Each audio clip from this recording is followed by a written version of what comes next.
राम राम। जय माता जी की। आज अपन हिंदी शिक्षण में पठन कौशल के बारे में अध्ययन करेंगे कि पठन कौशल होता क्या है, पठन का मतलब क्या होता है, उसके बारे में अपन विस्तार से अध्ययन करेंगे।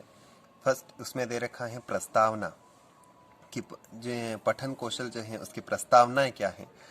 पठन भाषा शिक्षण का महत्वपूर्ण कौशल होने के साथ साथ विचारों को गति देने वाला सक्षम साधन भी है।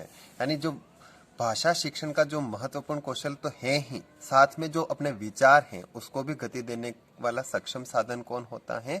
पठन होता है। पठन के माध्यम से ही समस्त विश्व में व्याप्त ज्ञान जो नित परिवर्तनशील है, स्वयं में संग्रहित करके समय के साथ चलने योग्य बन सकते हैं। जो समस्त विश्व में जो ज्ञान है जो परिवर्तनशील है, अपन पठन के माध्यम से ही अपन संग्रहित करते हैं और समय के साथ अपन को चलने के योग्य बनाता है। पठन कौशल का विकास भाषा शिक्षण का महत्वपूर्ण उद्देश्य है। यानी पठन कौशल का जो विकास जो है तो भाषा शिक्षण का एक महत्वपूर्ण उद्देश्य है। सारे के सारे जो कौशल होते हैं वो अपने आप में महत्वपूर्ण होते हैं, लेकिन यह भी एक महत्वपूर्ण कौशल है। अर्थ की बात करते हैं कि पठन का अर्थ क्या होता है, उसकी बात करते हैं। वाचन शब्द, पठन और वाचन एक ही बात हो गई, या इसको पठन कौशल कहूं या फिर कह सकता हूं वाचन कौशल कहूं, दोनों एक ही बात है। वाचन शब्द वाक धातु से बना है। किससे बना है? वाक धातु से। तो वाक शब्द का अर्थ होता है शब्द या वाणी अथवा कथन कह सकते हैं। अपन की जो वाणी है, अपने जो शब्द हैं, अपने कथन जो हैं, उन सबको क्या कहा जाता है? वाक इसका अर्थ हो जाता है। लिखित अथवा छपी हुई सामग्री का उच्चारण करना वाचन या पठन कहलाता है। जैसे एक कुछ लिख रखे हैं, नोट्स लिख रखे हैं, मैं उसका पढ़ रहा हूँ, उच्चारण कर रहा हूँ, ये सारा का सारा क्या कहलाता है? वाचन अथवा पठन कहलाता है। पठन से सीधा सीधा वैसे ही समझ में आ जाता है, पठन का मतलब होता है पढ़ना। पढ़ते किसको? अपन जो लिखित है, मुद्रित है, उसको अपन क्या करते हैं? पढ़ते हैं। अर्थात लिखित अथवा छपी हुई जो सामग्री है उसका उच्चारण करना वाचन अथवा पठन कहलाता है। वाचन का विकसित अर्थ की बात करते हैं। लिखी अथवा छपी सामग्री को अर्थ सहित ग्रहण करना यानी समझना। पढ़ने के लिए पठन या वाचन दो शब्दों का प्रयोग किया जाता है। जो सामग्री आपके सामने लिख रखी है, छपी हुई है या मुद्रित है, उसको अर्थ सहित ग्रहण करना। ऐसे ही नहीं कि ऐसे ही पढ़ लिया, अपने ग्रहण कुछ नहीं किया, उसको अपन पठन कौशल नहीं कहेंगे। लेकिन उसको साथ का साथ अगर ग्रहण भी कर रखा है तो उसको अपन पठन कौशल के अंतर्गत मानेंगे। यानी लिखा है, सिर्फ पढ़ना नहीं, पढ़ने के साथ साथ उसका अर्थ भी समझना जो होता है वह उसका विकसित अर्थ के अंतर्गत आता है। वाचन की बात करते हैं तो वाचन जो दे रखा है दो प्रकार का होता है। एक तो होता है सस्वर वाचन, एक होता है मौन वाचन। यानी एक तो आप उच्चारण करके पढ़ते हैं, दूसरों के सामने आप बोल रहे हैं, दूसरों को पता चल रहा है, दूसरे उसको सुन पा रहे हैं, यानी सस्वर वाचन। यानी स्वर सहित वाचन जो होता है उसको स्वर वाचन कहते हैं। मौन वाचन यानी बिना आवाज के आप पढ़ रहे हैं, उसको आप क्या बोलते हैं? मौन वाचन कहते हैं। सस्वर वाचन भी वापस दो प्रकार से होते हैं। व्यक्तिगत वाचन, एक होता है सामूहिक या समवेत वाचन। व्यक्तिगत वाचन के अंतर्गत व्यक्ति एक अकेला पढ़ रहा है। समूह वाचन यानी समूह के अंतर्गत पढ़ाए जा रहे हैं। जैसे व्यक्तिगत वाचन के अंतर में शिक्षक को मान लेता हूँ, और सामूहिक वाचन के यानी पूरी कालांश के बच्चे और शिक्षक सहित सब एक साथ में वाचन कर रहे हैं, उसको सामूहिक वाचन या समवेत वाचन कहते हैं। पठन कौशल प्रक्रिया के सोपान की बात करते हैं कि पठन कौशल के जो सोपान होते हैं कौन कौन से होता है? प्रत्याभिज्ञान होता है। फर्स्ट आपको दे रखा है प्रत्याभिज्ञान। दूसरा दे रखा है उसका अर्थ ग्रहण करना होता है, जो भी प्रत्याभिज्ञान किया है उसका अर्थ ग्रहण करना। तीसरा है मूल्यांकन तथा प्रतिक्रिया। चौथा जो दे रखा है अनुप्रयोग। नेक्स्ट अपन बात करते हैं, इसके प्रत्येक अर्थ समझते हैं। प्रत्याभिज्ञान क्या होता है? फर्स्ट आपका दे रखा है प्रत्याभिज्ञान। पठन का यांत्रिक पक्ष जो होता है, यांत्रिक पक्ष अर्थात जोर से पढ़ना या मन में पढ़ना, ये यांत्रिक पक्ष की बात कर रहे हैं। जोर से पढ़ो या फिर मन में पढ़ो, कोई बात नहीं। प्रत्याभिज्ञान का आशय है शब्दों के दृश्य रचना अथवा श्रव्य रूपों को समझकर मानसिक बिंब की रचना करना।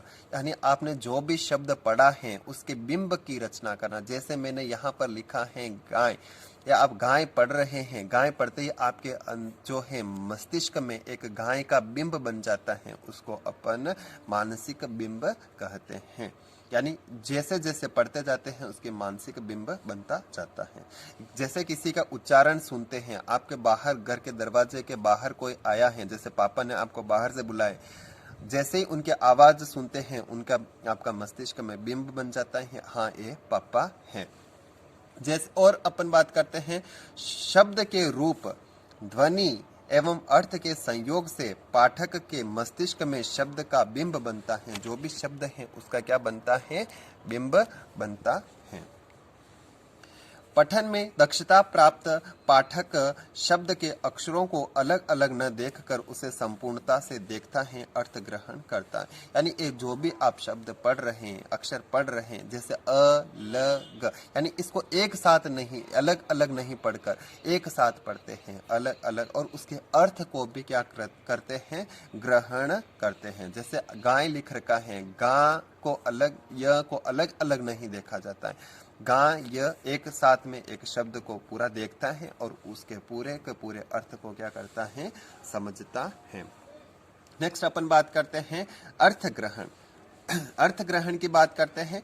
पठित सामग्री से निहित अर्थ को समझना। जो पठित सामग्री दे रखी है, जो मुद्रित सामग्री दे रखी है, उसमें जो निहित जो अर्थ है उसको समझना एवं उसकी व्याख्या एवं विश्लेषण करना अर्थ ग्रहण के अंतर्गत आने वाली प्रक्रिया है। अर्थ ग्रहण की दृष्टि से पठन के 3 स्तर होते हैं। अर्थ ग्रहण की दृष्टि से भी जो होते हैं, पठन के कितने स्तर होते हैं? 3 स्तर होता है। अभिधात्मक पठन, अर्थ का तथ्यात्मक निरूपण या जानकारी प्राप्ति होती है। जो अर्थ दे रखा उसका तथ्यात्मक रूप से अगर अपन जानकारी प्राप्त करते हैं उसको बोलते हैं अभिधात्मक पठन।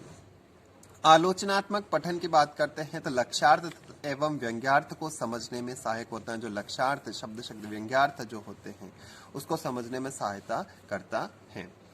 तीसरा जो दे रखा है इसमें कि सृजनात्मक पठन जो होता है, पाठक स्वानुभव के आधार पर लेखक के विचारों का मूल्यांकन करते हुए नई कल्पना, दृष्टिकोण, निष्कर्ष की स्थापना करता है। नेक्स्ट अपन बात करते हैं मूल्यांकन तथा प्रतिक्रिया। ये मूल्यांकन क्या होता है या प्रतिक्रिया क्या होती है? तो पाठक ग्रहित विचारों की उपयोगिता, औचित्य एवं विश्वसनीयता का निर्धारण करता है। जो पाठक जो होता है, पढ़ने वाला जो होता है, ग्रहित विचारों की जो विचार है उसकी उपयोगिता क्या है, उसका औचित्य क्या है, उसकी विश्वसनीयता कितनी है, उस सभी का निर्धारण करता है।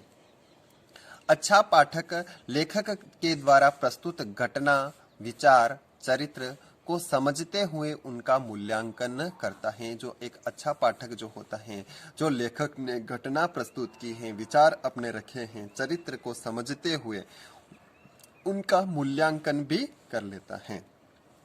अगला जो दे रखा है भावात्मक एवं वैचारिक प्रतिक्रिया भी व्यक्त करता। अपने भावात्मक एवं वैचारिक जो प्रतिक्रिया होती है उनको भी व्यक्त करता है। नेक्स्ट अपन बात करते हैं अनुप्रयोग। अनुप्रयोग पठन प्रक्रिया का अंतिम सोपान है। अनुप्रयोग जो है पठन जो प्रक्रिया होती है उसका अंतिम सोपान है। अर्थ की बात करते हैं, इसका अर्थ क्या है अनुप्रयोग का? पठन पाठ्य सामग्री में निहित वे भाव, पाठ्य सामग्री जो दे रखी उसमें जो निहित वे भाव, आदर्श एवं मूल्यों जिनसे हम सहमत हों उन्हें आत्मसात कर अपने जीवन में उतार लेना। यानी जो आपने पढ़ा है, लेखक की जो भी सामग्री आपने पढ़ी है, कविता जो भी पढ़ी, अपने जो आदर्श हैं, भाव जो हैं, इसके मूल्य जो हैं, उनको हम सहमत हो और उनको आत्मसात करना, अपने जीवन में उतार लें, तो वो इसके अंतर अनुप्रयोग के अंतर्गत आ जाता है।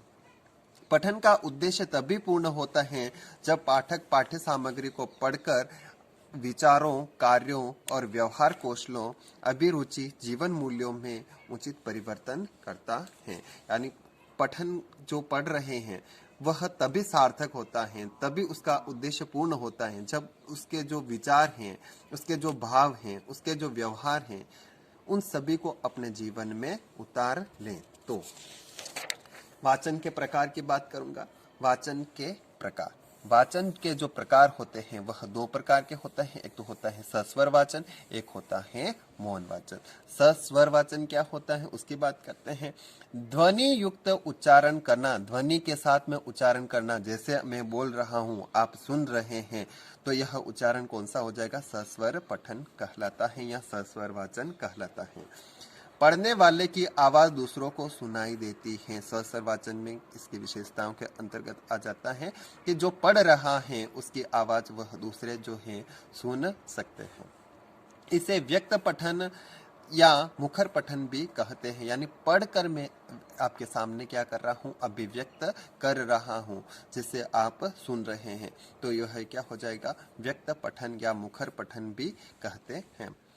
सस्वर वाचन से निःसंकोच, आत्मविश्वास एवं व्याख्या करने की कला का विकास होता है। जिसमें सस्वर वाचन का जितना अधिक विकसित हो गई, यह कला जिसमें अधिक विकास होती है, विकसित होती है, तो उसमें निःसंकोच, वह किसी के साथ में संकोच नहीं करेगा, उसका आत्मविश्वास नहीं डगमगाएगा, उसमें व्याख्या करने की कला विकसित होती है। सस्वर वाचन की क्रियाएं, सस्वर वाचन की क्रियाएं क्या क्या हो सकती हैं? सस्वर वाचन कब कब कर सकता है, कौन कौन सी क्रियाओं के साथ में कर सकता है? लिपिबद्ध अक्षरों को देखना, यानी जो लिपिबद्ध जो अक्षर हैं उसको सर्वप्रथम क्या करेगा? देखेगा। फिर अक्षरों की पहचान करना, जैसे अक्षर लिख रहे हैं मैं उनको देख रहा हूँ, फिर उसकी पहचान कर रहा हूँ, फिर उसका क्या करूंगा? अर्थ ग्रहण कर रहा हूँ। फिर शब्दों को क्या किया जाता है? समझा जाता है। सस्वर वाचन के उद्देश्य, सस्वर वाचन के उद्देश्य कौन कौन से होते हैं? आखिर सस्वर वाचन करवाया ही क्यों जाता है? तो इसके कुछ न कुछ उद्देश्य होंगे, ऐसे ही तो नहीं करवाया जाता है। तो शुद्ध एवं स्पष्ट उच्चारण पठन का अभ्यास, यानी जो भी आप शब्दावली लिख रखी हो, जो भी कथन लिख रखे हैं, उसका शुद्ध एवं स्पष्ट उच्चारण कर सके, इसलिए सस्वर वाचन का जो है अभ्यास करवाया जाता है। लेखक के भावानुसार आरोह अवरोह यति गति के साथ पठन का अभ्यास, इसका उद्देश्य एक ये भी बनता है कि जो पठन ने जिस भाव में लिख रखा है, आरोह उतार चढ़ाव, यति गति, उसका भी क्या किया जाता है? अभ्यास करवाया जाता है। जिस लिखने वाले ने जिस वे में लिखा है उसी वे के साथ में उसको पढ़ना, ये सस्वर वाचन का उद्देश्य हो जाता है। ध्वनियों ध्वनियों ध्वनि प्रतीकों का सापेक्षिक जो ज्ञान होता है, सापेक्षिक ज्ञान यानी जो भी ध्वनियां हैं, ध्वनि के जो प्रतीक जो दे रहे हैं उसका सापेक्षिक ज्ञान होना भी सस्वर वाचन का उद्देश्य है। अनुशासित पठन का अभ्यास, एक उद्देश्य ये भी बनता है, अनुशासित रूप से वह पठन कर सके, इस एक उद्देश्य आ जाता है। सस्वर वाचन के प्रकार की बात करते हैं। सस्वर वाचन के भी दो प्रकार के होते हैं। एक तो होता है व्यक्तिगत सस्वर वाचन होता है, दूसरा जो होता है सामूहिक या समवेत वाचन होता है। व्यक्तिगत सस्वर वाचन की बात करते हैं तो एक ही व्यक्ति द्वारा ध्वनि युक्त उच्चारण जो होता है, एक ही व्यक्ति अगर किसी को एक समय में एक ही व्यक्ति उसको पढ़ रहा है, उसका वाचन कर रहा है, तो वह क्या हो जाता है? व्यक्तिगत सस्वर वाचन हो जाता है। विद्यार्थी अपनी बुद्धि, योग्यता एवं क्षमता से वाचन करता है। अपनी बुद्धि से, अपनी योग्यता से, अपनी क्षमता से क्या करता है? वाचन करता है व्यक्तिगत वाचन के अंतर्गत। व्यक्तिगत सस्वर वाचन के माध्यम से उच्चारण क्षमता एवं योग्यता में आवश्यक सुधार किया जा सकता है। व्यक्तिगत जो सस्वर वाचन होता है उसके उच्चारण क्षमता एवं योग्यता में आवश्यक सुधार किया जा सकता है। इसीलिए बच्चे को जो है कक्षा में पाठ पढ़वाया जाता है व्यक्तिगत रूप से। एक अकेला बच्चा कहाँ उच्चारण में गलती कर रहा है, कहाँ नहीं कर रहा है, उसका उचित रूप से सुधारण किया जा सकता है। नेक्स्ट अपन बात करते हैं व्यक्तिगत सस्वर वाचन के जो प्रकार की बात करता हूँ। व्यक्तिगत सस्वर वाचन भी जो होते हैं दो प्रकार से बताए गए हैं। एक तो होता है आदर्श पठन, यानी वाचन, पठन और वाचन एक ही बात हो जाती है, आदर्श वाचन, या फिर दूसरा होता है अनुकरण वाचन। आदर्श वाचन की बात करते हैं, अध्यापक द्वारा व्यक्तिगत रूप से पठन करना। अध्यापक जो कालांश में पढ़कर जो बच्चों को सुनाता है उसको अपन क्या कहते हैं, आदर्श वाचन कहते हैं। शिक्षक द्वारा पाठ्य सामग्री का परिचय एवं पठन का मानदंड प्रस्तुत करना, ये आदर्श वाचन के अंतर्गत आता है। अनुकरण वाचन जो होता है, छात्र अध्यापक द्वारा प्रस्तुत आदर्श वाचन का अनुकरण करते हैं। जो भी अध्यापक जो होता है आदर्श वाचन जो प्रस्तुत करता है तो विद्यार्थी उसका क्या करते हैं, अनुकरण करते हैं। एवं अध्यापक द्वारा प्रस्तुत वाक्यांश पाठ्य सामग्री को वापस अगर दोहराते हैं, जो अध्यापक ने जो पढ़ाया है उसका दोहरान करते हैं, तो उसको क्या बोलते हैं, अनुकरण वाचन कहते हैं। नेक्स्ट अपन बात करते हैं कि सामूहिक या समवेत वाचन जो होता है क्या होता है। पूरी कक्षा या छात्र समूह का सामूहिक रूप से सस्वर वाचन जो है करते हैं। पूरी कक्षा के विद्यार्थी हैं, छात्र जो सामूहिक रूप में दो या दो से अधिक जो विद्यार्थी होते हैं एक साथ मिलकर जो इसका पाठ्य सामग्री का जो वाचन करते हैं उसको अपन क्या बोलते हैं, सामूहिक वाचन या समवेत वाचन कहते हैं। कक्षा के साथ समूह में वाचन अधिक लाभदायक होता है। सस्वर वाचन का अभ्यास होने के बाद विद्यार्थी अकेले भी आत्मविश्वास से बोलना सीखते हैं। जो विद्यार्थी जो है सस्वर वाचन का जो अभ्यास अच्छे तरीके से हो जाता है तो फिर वह बाद में अकेले भी उतने ही आत्मविश्वास से बोलते हैं जितना कि वह समूह में बोल रहे थे। मंदबुद्धि छात्रों के लिए यह वाचन उपयोगी रहता है। जो मंदबुद्धि के जो छात्र होता है उसके लिए यह वाचन जो होता है अति उपयोगी रहता है। अकेला बोलने से जो हिचकिचाता है वह एक समूह के अंतर्गत बोलता है और अपना आत्मविश्वास जागृत करता है। नेक्स्ट अपन बात करते हैं सस्वर वाचन में ध्यान रखने योग्य सावधानियां। सस्वर वाचन जो करवाया जाता है उसमें कौन कौन सी सावधानियां रखनी चाहिए, तो फर्स्ट दे रखा है ध्वनियों का शुद्ध एवं स्पष्ट उच्चारण। जो भी ध्वनियां जो दे रखी हैं उसका शुद्ध एवं स्पष्ट उच्चारण करना है, जैसी लिख रखी है वैसा ही उच्चारण करना चाहिए। मिलती जुलती ध्वनियों के उच्चारण में होने वाली त्रुटियों को तथा समय सुधारण करना आवश्यक होता है। मिलती जुलती जो ध्वनियां हैं जैसे कर्म, मर्म, चर्म, इस प्रकार की जो ध्वनियां हैं उनका यथा सुधारण करना चाहिए। उच्चारण में स्पष्टता एवं पठन गति का नियंत्रण। जो भी उच्चारण कर रहे हैं उसमें स्पष्टता होनी चाहिए, पठन गति पर भी नियंत्रण भी होना चाहिए। ऐसा नहीं बहुत जल्दी जल्दी पढ़ रहा है, यहाँ बहुत धीरे धीरे पढ़ रहा है, ऐसा नहीं हो चाहिए। उचित पठन गति होनी चाहिए। उच्चारण में शुद्धता के साथ साथ स्पष्टता भी होनी आवश्यक है। पठन की गति पर भी नियंत्रण रखना आवश्यक होता है। पठन की गति पर भी नियंत्रण, बहुत सारे स्टूडेंट ऐसे होते हैं जो बहुत तीव्र गति से पढ़ते हैं। अगला जो दे रखा है भाषा एवं विचार की दृष्टि से कठिन पाठ्य सामग्री को धीमी गति से पढ़ना आवश्यक हो जाता है। भाषा एवं विचार की दृष्टि से जो कठिन पाठ्य सामग्री है, जो जटिलता है जिसमें, उसको धीमी गति से पढ़ना आवश्यक हो जाता है ताकि वह विद्यार्थियों को समझ में आ जाए। विराम चिन्हों को ध्यान में रखकर पढ़ना चाहिए। ऐसा नहीं कि विराम चिन्हों का अपन ध्यान ही नहीं रखें और निरंतर पढ़ते जाएं। जहां पर उचित विराम चिन्ह हो वहां पर भी उसका ध्यान रखना चाहिए, अन्यथा अर्थ ग्रहण में बाधा उत्पन्न होती है। सस्वर पठन में प्रवाह और प्रभाव के लिए उचित आरोह अवरोह का ध्यान रखना आवश्यक है ताकि पाठक जो है पाठ्य वस्तु में निहित भाव अथवा विचार की स्वतः अनुभूति करते रहें। जो सस्वर पाठन अपन कर रहे हैं उसमें जो प्रवाह है और प्रभाव जो है रखना है, तो उचित आरोह अवरोह का ध्यान भी रखना चाहिए। नेक्स्ट अपन बात करते हैं कि सस्वर वाचन करते समय, जो भी आप सस्वर वाचन करवाया जा रहा है समय, पाठ्य सामग्री से तादात्म्य स्थापित करने हेतु तो उचित भाव भंगिमा का प्रयोग सावधानी पूर्वक किया जाना चाहिए। उचित भाव भंगिमा के साथ में उसका क्या करवाया जाना चाहिए, सस्वर वाचन करवाया जाना चाहिए।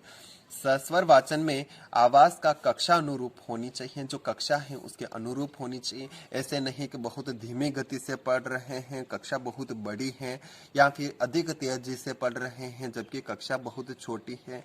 यानी उसके कक्षा के अनुरूप ही पढ़ा जाना चाहिए। वाचन का स्वर न अधिक ऊंचा होना चाहिए, न ही अधिक धीमा होना चाहिए। यानी उचित गति से आपको क्या करना चाहिए, कक्षा के अनुरूप आवाज रखनी चाहिए। सस्वर वाचन सदैव सीधे खड़े होकर कराया जाना चाहिए। बच्चों को एक साथ सीधा खड़ा कर दो, उसके बाद में क्या करवाया जाए, उनको सस्वर वाचन करवाया जाना चाहिए। पुस्तक कौन से हाथ में होनी चाहिए, तो बाएं हाथ में होनी चाहिए। पुस्तक का भी बहुत यहाँ पर भी प्रश्न बन सकता है कि पुस्तक जो है सस्वर जब वाचन करवाया जाता है तो पुस्तक कौन से हाथ में रखी जाती है, तो बाएं हाथ में होनी चाहिए। सस्वर वाचन में छात्रों द्वारा की गई त्रुटियों को अध्यापक के आदर्श वाचन के द्वारा सुधारा जाना चाहिए।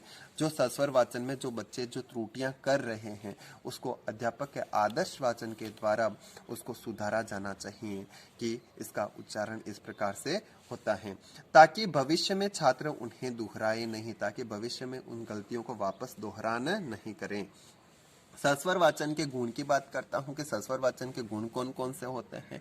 तो सस्वर वाचन के गुण शुद्ध उच्चारण, यानी शुद्ध रूप से उच्चारण कर सकते हैं, ध्वनि निर्गम, बल एवं विराम, लय एवं ताल और भाव हाव भाव की बात करते हैं। अगला जो बात करते हैं कि यहाँ पर और दे रखे हैं कि वाचन मुद्रा कैसी है, स्वर माधुर्य, स्वर में माधुर्यता कितनी है, प्रभावोत्पादक यानी कितना प्रभावी है, स्वाभाविकता कितनी है, बनावटीपन कितना है, अंग संचालन यानी वह जो पाठ पढ़ा रहा है उसमें अंग संचालन कितना हो रहा है। सस्वर वाचन के उद्देश्य की बात करता हूं कि सस्वर वाचन जो करवाया जाता है उसके उद्देश्य क्या है या फिर क्या क्या होने चाहिए। ज्ञान, छात्रों को लिपि का स्पष्ट ज्ञान कराना और शब्द सुक्ति भंडार में वृद्धि करना। जो भी छात्र हैं उनको जो भी छात्रों को जो लिपि दे रखी है उसका स्पष्ट ज्ञान करवाना है और शब्द सुक्तियां जो दे रखी उसके भंडार में वृद्धि करना होता है। नेक्स्ट बात करते हैं कौशल, छात्रों को गद्य का अक्षरोच्चारण, शुद्ध उच्चारण, उचित भावानुकूल प्रवाह के साथ वाचन के लिए प्रशिक्षित करना इसका उद्देश्य आ जाता है। रुचि, छात्रों में अध्ययन के प्रति रुचि उत्पन्न करना ये इसका उद्देश्य आ जाता है। शिक्षण विधियां कौन कौन सी होती हैं, अपन जो सस्वर वाचन करवाते हैं या फिर जो वाचन जो कौशल होता है उसके लिए अपन कौन कौन सी जो है शिक्षण विधियों का उपयोग कर सकते हैं उसके बारे में अपन बात करते हैं। वाचन कौशल शिक्षण की शिक्षा विधिवत होनी चाहिए। वाचन की शिक्षा देने हेतु निम्न विधियों का प्रयोग किया जा सकता है। जो भी वाचन शिक्षण करवाया जाता है, पठन जो करवाया जाता है उसके लिए विधियों का उपयोग कर सकते हैं। एक तो दे रखा है आपको अनुकरण विधि। इस विधि में विद्यार्थी शिक्षक का अनुकरण करते हैं, यानी जो शिक्षक जो पढ़ाता है उसका अनुकरण करते हैं, सुनते हैं, फिर बच्चा वापस उसी तरीके से वह क्या करता है, वाचन करता है। यानी इस विधि में विद्यार्थी शिक्षक का अनुकरण करते हैं।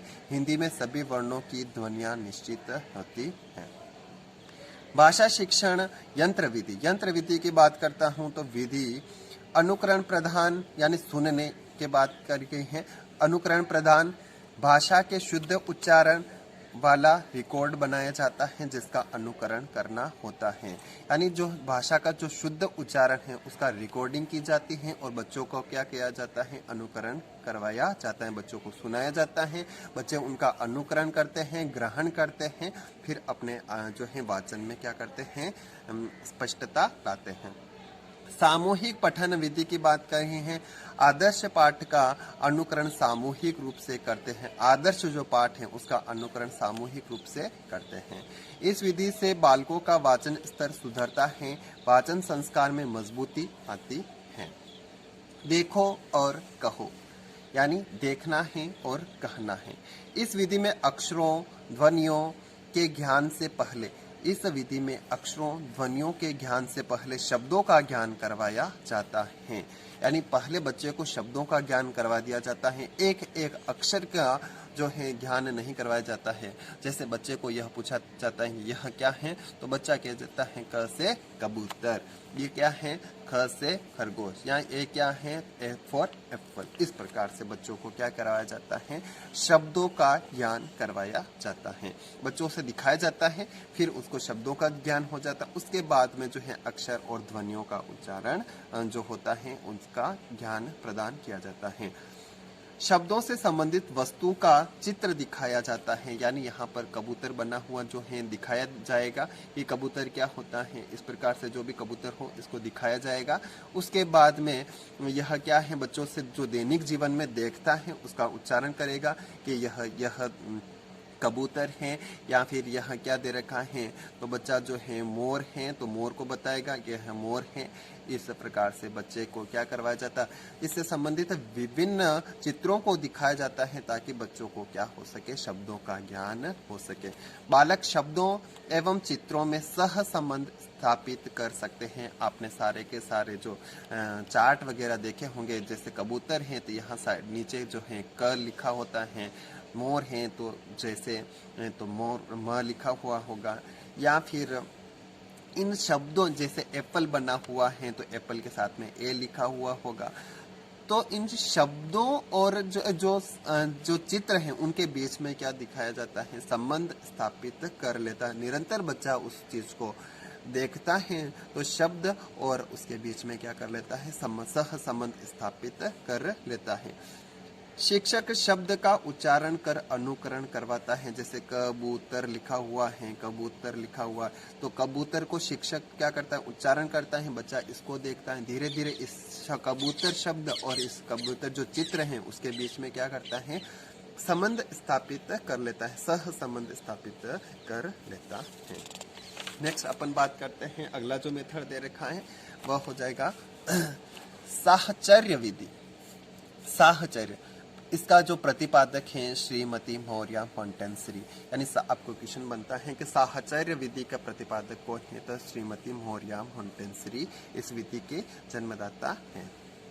इस विधि के द्वारा खिलौनों, चित्रों, विभिन्न प्रत्यक्ष वस्तुओं एवं शब्दों में साहचर्य स्थापित किया जाता है। विभिन्न प्रकार के जो खिलौने होते हैं, चित्र होते हैं, शब्द होते हैं, उनके बीच में संबंध स्थापित करके उसको पढ़ाया जाता है।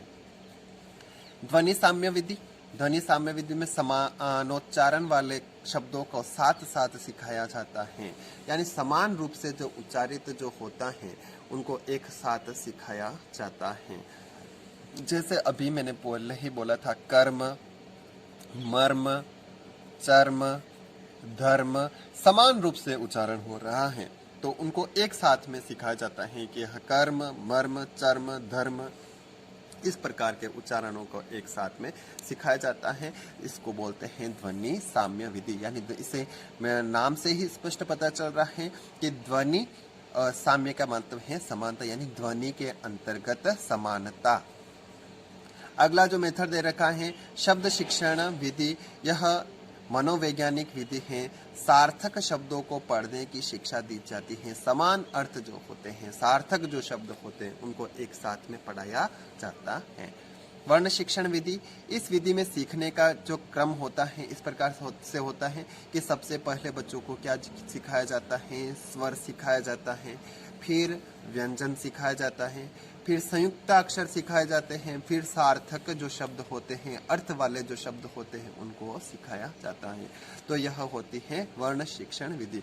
अपन कक्षा एडमिशन देते हैं बच्चों को तो सबसे पहले जो है अ से अनार, इस प्रकार से ही सिखाते हैं। स्वर यानी स्वर सबसे पहले सिखाए जाते हैं। उसके बाद में क्या आता है नंबर व्यंजन का, कि व्यंजन कौन कौन से हैं इस प्रकार के। फिर जो है तो संयुक्त अक्षर जैसे श्र या अक्ष, इस प्रकार के जो अक्षर होते हैं उनको सिखाएं। फिर अपन सिखाते हैं कि अ से अनार, यानी यह सार्थक है, इसका कोई न कोई मीनिंग है। सार्थक शब्द जो होते हैं अंतिम रूप से सिखाए जाते हैं। अगला जो क्वेश्चन आपका जो दे रखा है मेथड वाक्य शिक्षण विधि, इस प्रणाली में सिखाने का जो क्रम है वाक्य से प्रारंभ किया जाता है। वाक्य से प्रारंभ किया जाता है। मनोवैज्ञानिकों के अनुसार बालक पहले अपनी पूर्ण दृष्टि से वाक्य ही देखता है। मनोवैज्ञानिक जो दृष्टिकोण उसके अनुसार जो बालक जो है सबसे पहले पूर्ण रूप से पूरा का पूरा वाक्य देखता है, उसके बाद जो होता है सूक्ष्मता की ओर जाता है, फिर अंत में जो है अक्षर को पढ़ता देखता है। तो यह वाक्य शिक्षण के अंतर्गत आ जाता है। निष्कर्ष की बात करता हूँ कि निष्कर्ष क्या है, कोई भी विधि हो जो पूर्व वर्णित है अपने आप में पूर्ण नहीं है, यानी इतनी जितनी भी विधियां आपको पढ़ाई अपने आप में कोई भी पूर्ण नहीं। ऐसा नहीं कि अपन स्वतंत्र रूप से एक ही विधि से अपन पढ़ा सकते हैं, यानी सभी को एक साथ मिलाकर ही इन विधियों को अपन पढ़ा सकते हैं। शिक्षक को समय, सुविधा, परिस्थितियां एवं छात्र छात्राओं की रुचि के अनुसार जो विधि उपयुक्त लगे उसी को अपनाना चाहिए। शिक्षक इन विधियों को सहायक रूप में ही स्वीकार करे। अगला जो आपको दे रखा है वाचन जो दे रखा है ये हो जाते हैं सस्वर वाचन। अगला जो वाचन दे रखा है मौन वाचन। मौन वाचन में बच्चा क्या करता है, मौन रहकर पढ़ता है, मन ही मन, अंदर का अंदर, यानी उच्चारण नहीं करता है, आवाज के साथ में नहीं पढ़ता है। मौन रहकर पढ़ने की जो क्रिया होती है, मौन रहकर पढ़ने की जो क्रिया होती है उसको अपन क्या बोलते हैं, मौन वाचन कहते हैं। होठ स्थिर रहते हैं, नेत्र एवं मस्तिष्क ही सक्रिय रहते हैं। केवल और केवल नेत्र और मस्तिष्क ही क्या होते हैं, सक्रिय रहते हैं। होठ स्थिर रहते हैं, आवाज नहीं होती है। यह वाचन स्वयं के लिए किया जाता है, यानी खुद के लिए, याद करने के लिए किया जाता है, स्वयं के लिए, दूसरों के लिए नहीं। दूसरों को पढ़ाने के लिए, पढ़ने के लिए तो अब क्या कौन सा सस्वर वाचन का उपयोग करते हैं, लेकिन खुद के लिए जो होता है उसके लिए आप कौन सा वाचन करते हैं, मौन वाचन करते हैं। मौन वाचन, इसके भी दो रूप बताए गए हैं। गंभीर मौन वाचन होता है, एक होता है त्वरित या द्रुत मौन वाचन। गंभीर मौन वाचन, प्रत्येक जो शब्द होता है, भाव होता है, वह वाक्य वह गंभीरता पूर्वक विचार अथवा मनन करते हुए वाचन जो किया जाता है उसको आप बोलते हैं गंभीर मौन वाचन। यानी आपको अर्थ ग्रहण करने के साथ साथ आप पढ़ रहे हैं, पढ़ा रहे हैं, तो वह ज्ञान पढ़ रहे हैं तो यानी उसका अर्थ भी समझना होता है। जैसे आप पढ़ाई करते हैं, परीक्षा के लिए तैयारी कर रहे हैं, तो हर एक चीज का आप मीनिंग समझते हैं, भाव समझते हैं, वाक्य की गंभीरता तक जाते हैं, तो वह हो जाता है गंभीर वाचन। जैसे लेकिन आप यदि अखबार पढ़ रहे हैं, याद करने की दृष्टि से नहीं पढ़ रहे हैं, केवल के और केवल पढ़ रहे हैं, तो उसको आप कौन से वाचन कहेंगे, त्वरित या द्रुत मौन वाचन कहते हैं। यानी तेजी से इसका वाचन होता है, जिसका अर्थ ग्रहण के साथ में किया जाता है। गंभीर मनन किए बिना, यानी गंभीर रूप से मनन नहीं किया, तेज गति से पढ़ना कौन सा वाचन हो जाता है, त्वरित या द्रुत मौन वाचन कहलाता है। मौन वाचन का प्रयोजन, आखिर ये मौन वाचन करवाया ही क्यों जाता है, इसका प्रयोजन क्या है। पाठ्य सामग्री में निहित विचारों को आत्मसात करना। जो पाठ्य सामग्रियां जो दे रखी उसमें जो निहित जो विचार है उसको क्या करना, आत्मसात करना, स्वीकार करना। पठन गति में तीव्रता लाना, यानी ताकि आप पठन की जो गति है उसमें तीव्रता ला सके। यानी एक आप सस्वर वाचन करते हैं, एक और आप एक मौन वाचन करते हैं, तो अधिक तेजी से कौन से वाचन किया जा सकता है, तो मौन वाचन को किया जा सकता है। पढ़ने की व्यक्तिगत क्षमताओं का विकास करना, अपनी व्यक्तिगत कितनी क्षमता है, कितना पढ़ सकते हैं, उसके में भी आप कौन सा उपयोग करते हैं, मौन वाचन का उपयोग करते हैं। विद्यार्थी के अनुभव जगत तथा विचार क्षेत्र का विस्तार होता है। अगला जो बिंदु दे रखा, पुस्तकालय वह सार्वजनिक स्थलों पर जहां अधिक जोर से बोलना वर्जित होता है, मौन वाचन का महत्व और भी बढ़ जाता है। यानी पुस्तकालय में अपन जाते हैं, लाइब्रेरी में अगर अपन जाते हैं, तो वहां आपको कौन सा वाचन करना पड़ता है, मौन वाचन करना पड़ता है, वरना सारे के सारे दूसरे स्टूडेंट क्या होते हैं, डिस्टर्ब होंगे। यानी आप वहां पर जो है सस्वर वाचन करने लग जाएंगे, तो फिर दूसरे स्टूडेंट आपके जो हैं आपसे वह क्या होंगे, डिस्टर्ब होंगे, परेशान होंगे। इसलिए यहाँ पर मौन वाचन करना अधिक सुलभ रहता है। मौन वाचन के उद्देश्य की बात करता हूँ कि मौन वाचन करवाया ही क्यों जाता है, तो कम समय में अधिक सामग्री को आत्मसात करना, यानी कम समय में अधिक पढ़ने के लिए में भी मौन वाचन का उपयोग किया जाता है। लिखित सामग्री को पढ़कर समझना आपको समझने के लिए है, सिर्फ इस चीज को लिख रखा है, पढ़ना है, तो मौन वाचन से पढ़कर आप समझ सकते हैं। कल्पना शक्ति का विकास करना, कल्पना शक्ति का अधिक से अधिक विकास मौन वाचन के अंतर्गत किया जाता है।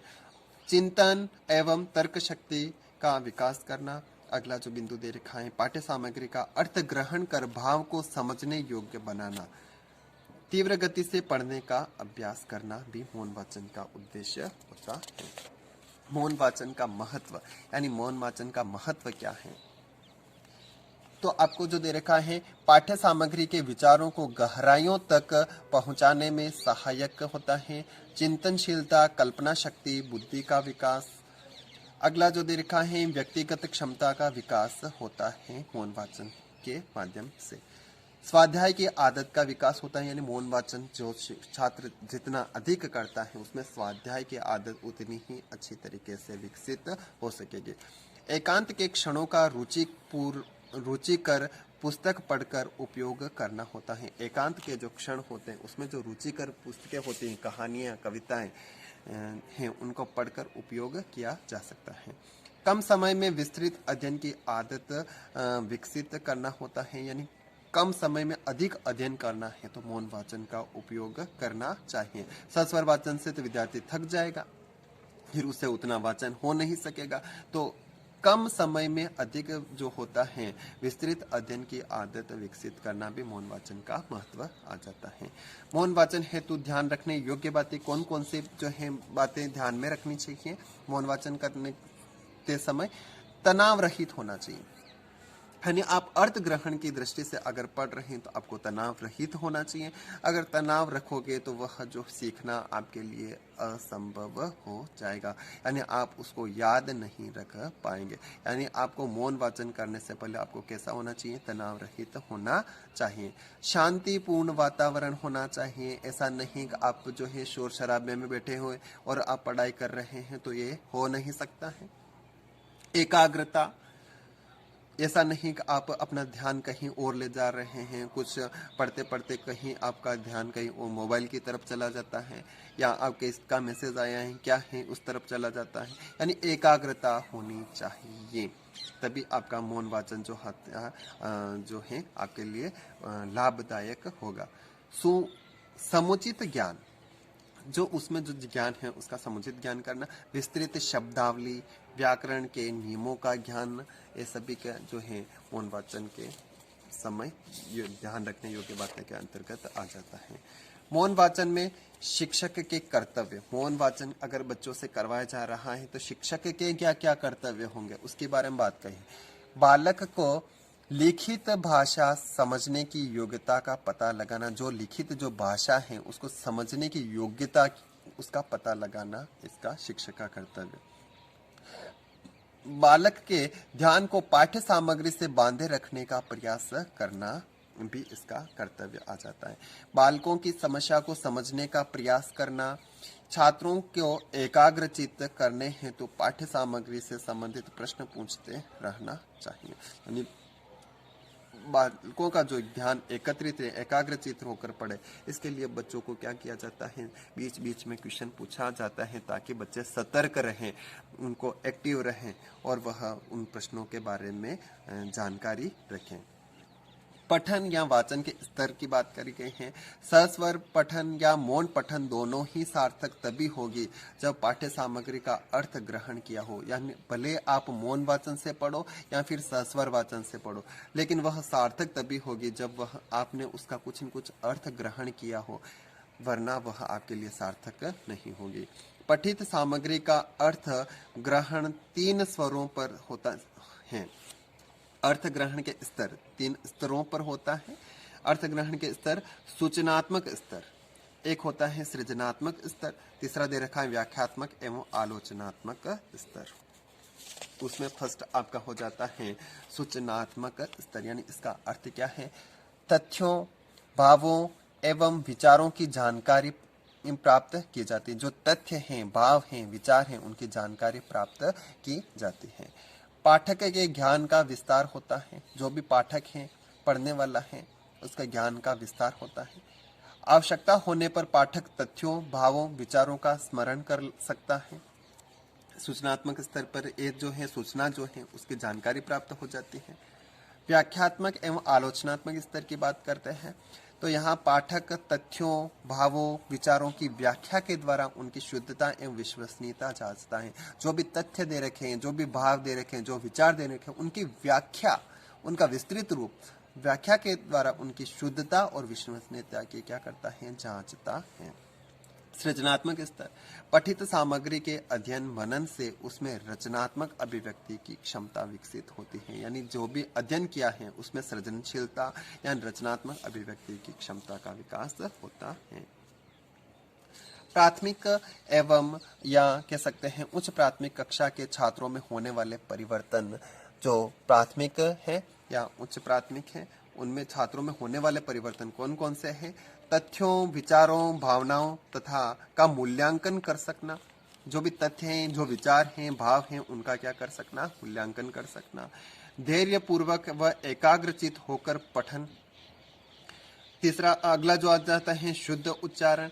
फिर आ जाता है शब्दों, मुहावरों, लोकोक्तियों को उचित संदर्भ में समझना। जो भी लोकोक्तियां दे रखी हैं, मुहावरे दे रखे हैं, शब्द दे रखे हैं, उनका उचित संदर्भ में समझना। वह जो कहना चाहता है उसी रूप में उसको समझना। अगला जो हो जाता है विराम चिन्हों का प्रयोग सीखना। विराम चिन्ह कहाँ लगाने चाहिए, कहाँ नहीं होता है, इसका अर्थ क्या हो रहा है, उन सबको सीखना। अगला जो बिंदु हो जाएगा पठन अभिरुचि के विकास में सहायक तत्व कौन कौन से हैं उसकी बात करिए। बच्चों की अभिरुचियां, बच्चों की भी अभिरुचियां होनी चाहिए। शिक्षक की अपनी रुचि एवं मार्गदर्शन। शिक्षार्थी की आयु, लिंग, सामाजिक व आर्थिक स्थिति का भी ध्यान में रखना चाहिए। शिक्षार्थी को उपयुक्त पाठ्य सामग्री उपलब्ध होनी चाहिए। भौतिक परिस्थितियां इसका संबंध पढ़ने के लिए निर्दिष्ट स्थान व वातावरण से है। पाठ्य विषय का सार्थक, सौद्देश्य एवं सुरुचिपूर्ण होना। पठन भी शिक्षार्थी की रुचि के अनुरूप होना चाहिए। ऐसा नहीं कि अपनी मर्जी से कुछ भी पढ़ा, शिक्षार्थी की उसमें रुचि ही नहीं है। शिक्षक का व्यक्तित्व व विषय का प्रस्तुतिकरण। पठन संबंधी जो त्रुटियां हैं वो कौन कौन सी त्रुटियां कर सकता है उसके बारे में भी लिखा गया है। अशुद्ध उच्चारण, बच्चा जो है अशुद्ध उच्चारण कर सकता है। उपयुक्त बलाघात का अभाव ये करता है, या तो जो पठन करता है क्या कौन कौन सी त्रुटियां करता है, सामान्य या तो उसका शुद्ध उच्चारण करता है बच्चा, या फिर जो है बलाघात का अभाव होता है, या विराम चिन्हों के अनुसार वह नहीं पढ़ता है, विराम चिन्ह कहीं लग रहा है वह कहीं और जो है पढ़ रहा है। भाव व विचार ग्रहण में कठिनाई। पठन में आरोह अवरोह का अभाव, यानी उतार चढ़ाव कहाँ हो रहा है उसका अभाव हो तो भी वह क्या नहीं कर सकता। इस प्रकार की वह त्रुटियां रखता है। Thank you. मेरे चैनल को सब्सक्राइब करना, अधिक से अधिक लोगों को शेयर करना और